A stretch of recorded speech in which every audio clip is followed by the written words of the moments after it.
gudoomiye ku-xigeenka gobolka Togdheer ahna kusimaha gobolka Togdheer Maxamed Cabdilaahi Ibrahim Nafaqo oo maanta warbaahinta kula hadlayay xafiiskiisa ayaa ka warbixiyay muran muddooyinka u dambeeyay soo kala dhaxgalay iskaashatooyinka bisaska iyo sidoo kale tigaha magaalada Burco kuwaasi oo kala baxay xaafadaha October. Gudoomiye ku-xigeenka gobolka Togdheer ayaa sheegay inay qorshe cusub u kala dhigi doonaan iskaashatooyinkan iyo sidoo kale istaamo cusub oo ay u sameynayaan iskaashatadan. Nuuxa bariyahan waad arkaysano iskaashatooyinku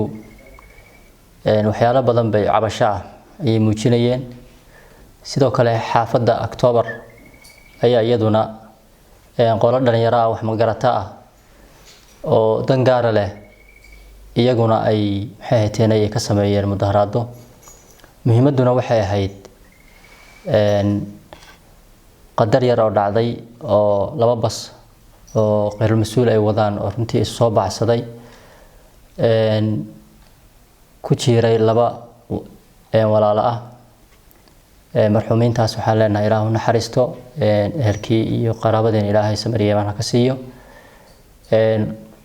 gawaadhideena way xiran tahay iyo dambiilayaashii waday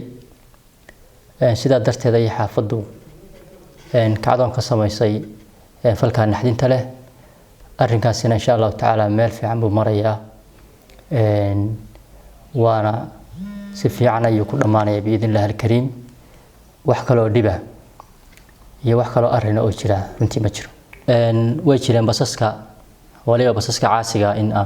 مدة تبع شيء من كإحدناين أنا جو آنينا كعضون كحافظك كعي يديب كاي جيستين سيدا درتهد ولي أرنكودو واسعدا بإذن الله الكريم إنه si wanaagsan ku gabagaboobo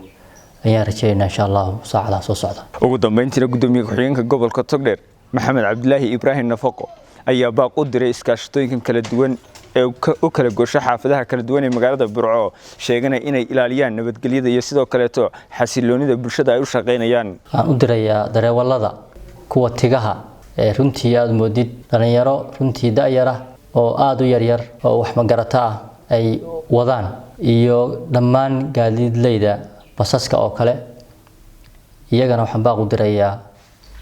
in olole xoogan la qaadi doono biidillaahi alkariim saacadaha soo socda cidii aan sharci u haysan dareewalnimo ama liisan u haysan ama sifadii sharciga ahayd aan marin sharciga la tigsan doona biidillaahi alkariim mana ogolaan doono inaan yari inuu iska wado